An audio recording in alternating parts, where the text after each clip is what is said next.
It's Saucy Sean here, welcoming you to another episode of Cooking with Saucy Sean's Fine Eats, where we make real food for real people.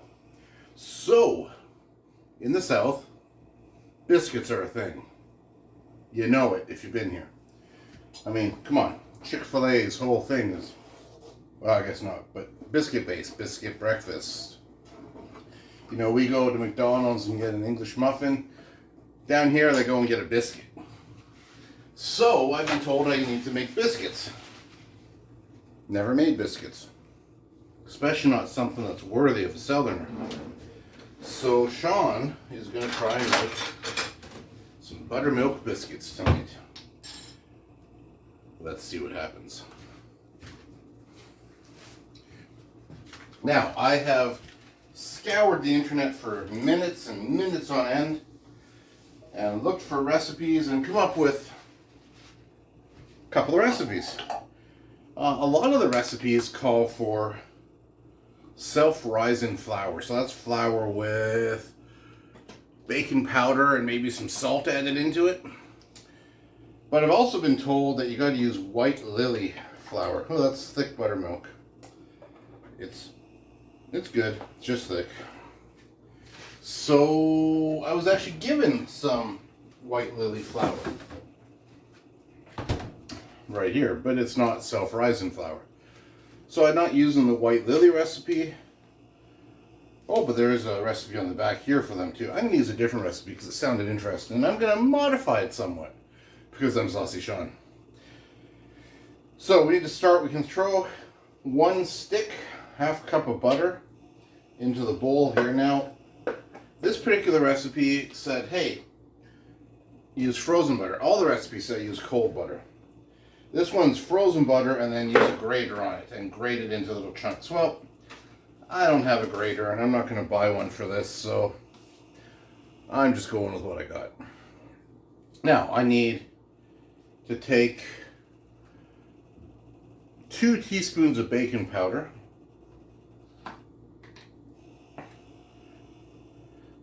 1 teaspoonful, 2 teaspoonfuls, maybe that's much, but oh well. I've only got 1 measuring spoon of a teaspoon, so I don't want to be mixing it in the ingredients. I need a half teaspoon of baking soda. Now, interesting enough, I just bought this baking soda, and it is as hard as a rock. There we go, teaspoon of that. And then I need a half teaspoon of salt, and for this, I'm using a good old-fashioned measurement, and I'm using sea salt. Then I need 2 cups of flour. Now, I've been told, and there are a great many websites that will tell you that white lily is the best flour. It's made from, it's light, it's made from 100% soft winter wheat. You know, our winter wheat's pretty frozen in Canada. I know, bad joke. So we're going to take this, and I need 2 cups of this.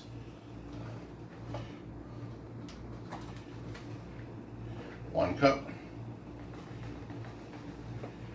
2 cup, and then it says I need another 1/4 cup for when I spread it out.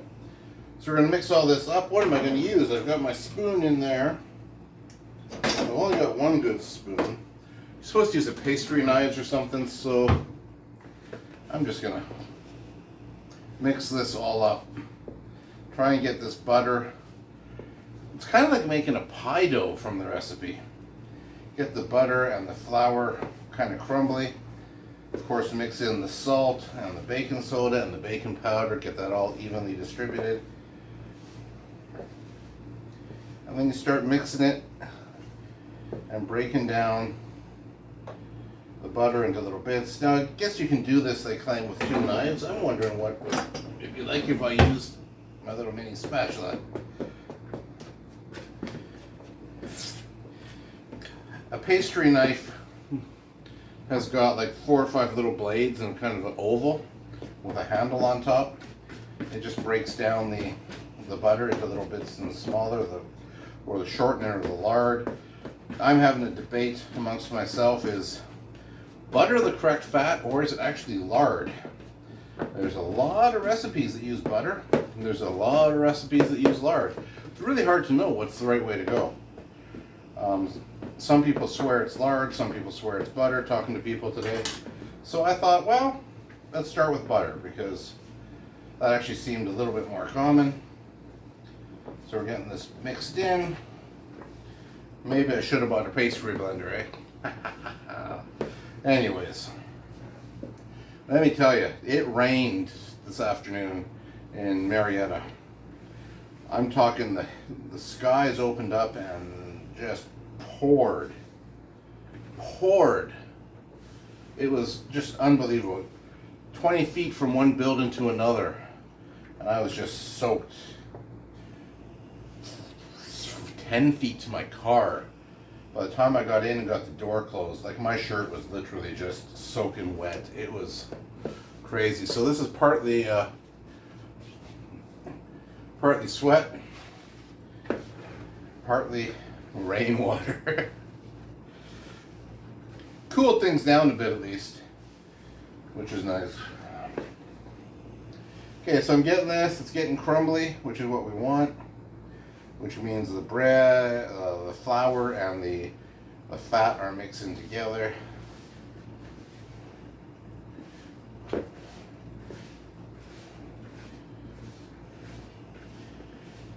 Again, it's kind of like a pie crust this way. Then we're going to slowly add in 1 cup of buttermilk. We'll add it in a little bit at a time, mix it up.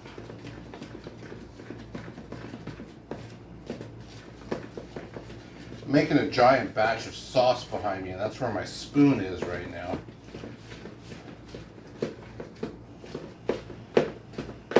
You know, I love my barbecue sauce. You can't just leave home and leave it behind. You got to make some wherever you are.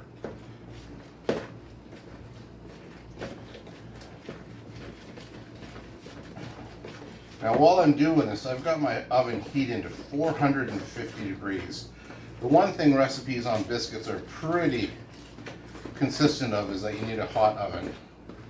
It's not something you want to cook slow. Some biscuits are 10 minutes. These guys say 15 to 18 minutes. These guys are on the long side. Now, I'm looking at this dough, and I'm thinking, there ain't no way, that's just too runny.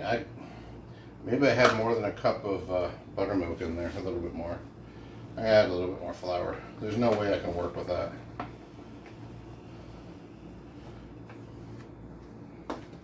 There Sean goes, screwing up recipes again.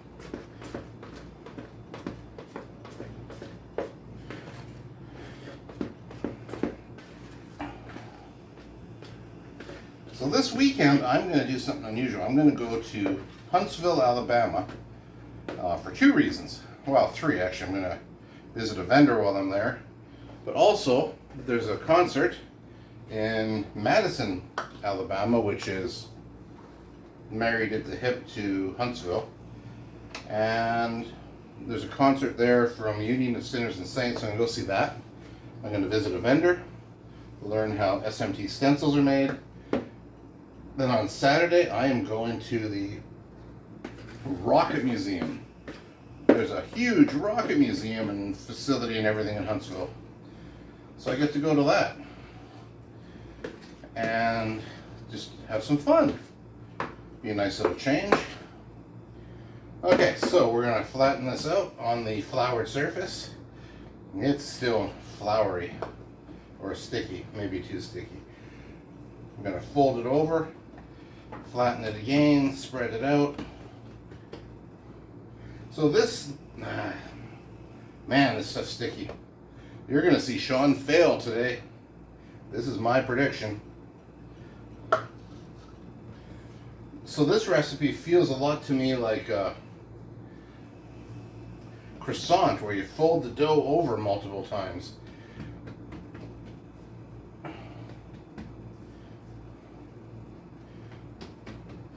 I'm I need a little bit more flour in there yet. It's super sticky, guys. I'm sorry.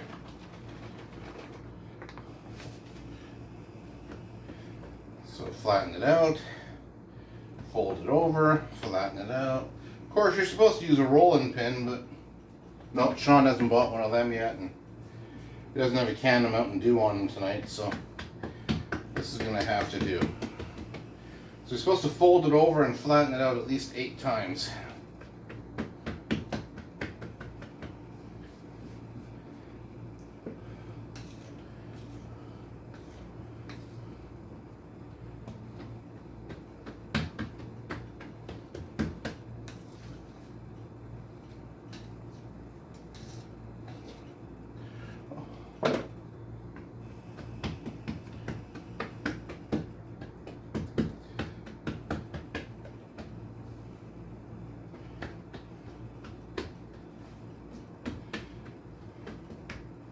The dough is supposed to get a little bit, a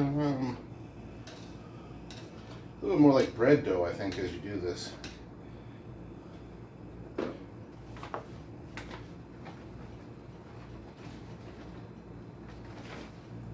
So I'm really going to have to work on the measurements on this one because the dough was really way too sticky.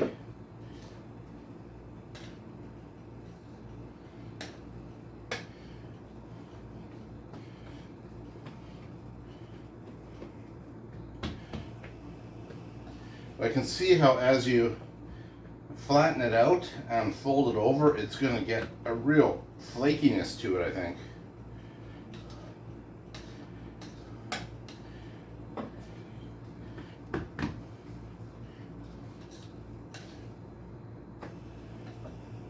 Okay, so now we're going to flatten it out till it's about 1 inch to 3/4 of an inch thick. Which I'm going to say is right in that neighborhood there. And then, depending on the style of biscuit you're making, you either cut it or you kind of form it. I'm cutting them because that's what the recipe said to do. That's going to. Now we're going to cook these in cast iron. And that's actually, believe it or not, what the recipe says. But I just want to. It doesn't say to grease it or anything. We'll leave it. See what happens. Now,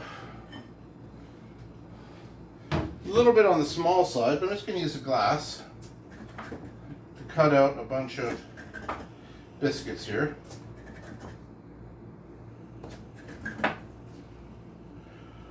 Could flour the glass first, keep them from sticking.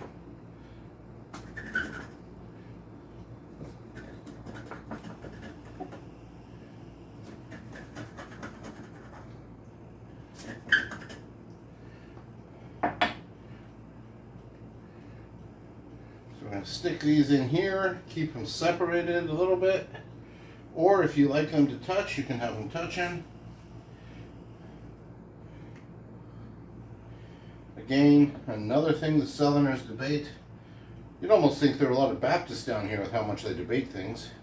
Oh! Slam on the Baptist again. Well, that's okay. So on this batch, I got 1, 2, 3, 4, 5, 6, 7. 1, 2, 3, 4, 5, 6, 7, 8, 9 so far. I gotta roll or flatten this back out. Turn this into more. So again, I've never really made biscuits. This is totally new concept for me. I'm really curious to see how they turn out. So you can get some really good biscuits down here. Now we're at 14 minutes so far, and the hard work is done. I'm going to throw this pan in the oven. Yeah, it looks like it's heated up. I would put it in the oven in just a second here. And 14, I got 5 more, and I get at least 1 more out of this. So 14 plus 5 is... No, I didn't have 14. I had 8 plus 5 is 13. At least 14 or 15. I'm going to throw this in the oven for 15 minutes.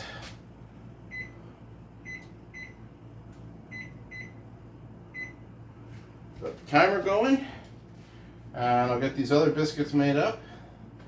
I'll just keep making them out of here, and I'm going to make another batch of biscuits too, but you're not going to want to watch that.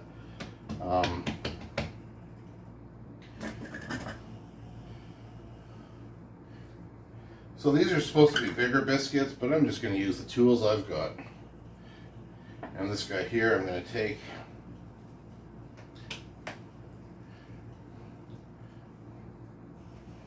and just roll into a nice biscuit. There we go. A bit of flour on there. Okay, so there you have it. You've now seen me make the biscuits. See what they're like when they come out of the oven. And while that's happening, I'm going to whip up another batch, probably using lard just for something different, and we'll see where she goes. Thanks for watching. Okay, our time's almost up here on this first batch. I put them in for another 2 minutes, so it's going to be 17 minutes total. Also, I turned the temp up to 475. The original recipe said put them in at 450, well, preheat, and then turn it up to 500 when you put the biscuits in the oven. And I kind of, oh, that's excessive, but excessive. Ooh. I'm no biscuit expert, but these look pretty good. Here we go. Look at that. Now, these are going to be hot. One other thing I want to do is drizzle a little bit of butter over top of them. Or you can drizzle some honey, or you can drizzle nothing. If you have a pastry brush, you can pastry brush over them. I may regret doing this in the pan because I got to cook a bunch more. So I made another batch of dough with using lard, but I also figured out what went wrong in the previous batch. That measuring cup I was using for the buttermilk, I assumed it was a 2-cup measure because that's what we're used to, right? We're used to 2-cup measures. It was in fact a 3-cup measure. So when I put in what I thought was approximately a cup of buttermilk, I was actually putting in closer to 1.5 cups, which means I would have had to add 50% more flour, which I pretty much did. So, and I didn't do an exact measurement, so that means I was probably a little bit over a 1.5 cups. So this last batch I did turned out good. Followed the recipe, except I substituted lard for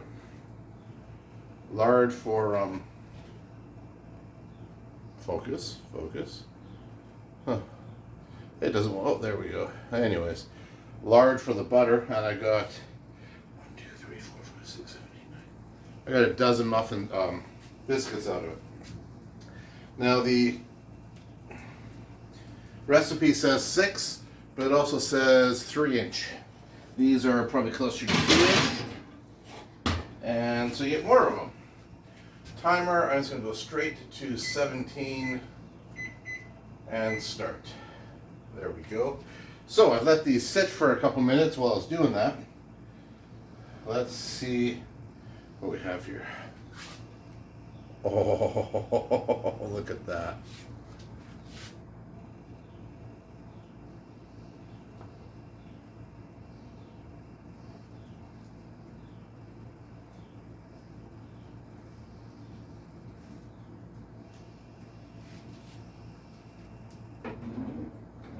I've had better. That's my first attempt. Come on. Be positive, Sean. Put a little bit more butter on there. I'll have some jelly or jam or fried chicken. It's really sharp, guys. 2 cups of flour, 2 teaspoons of baking powder, half teaspoon of baking soda, half teaspoon of salt, 1 stick or half cup. They said unsalted. I use salted butter. 1 cup of buttermilk. Pretty easy recipe. 15-20 minutes in a 450 oven. And there's a taste of the cells for you. Hey, thanks for watching. I hope you enjoy these videos. I kind of like making them.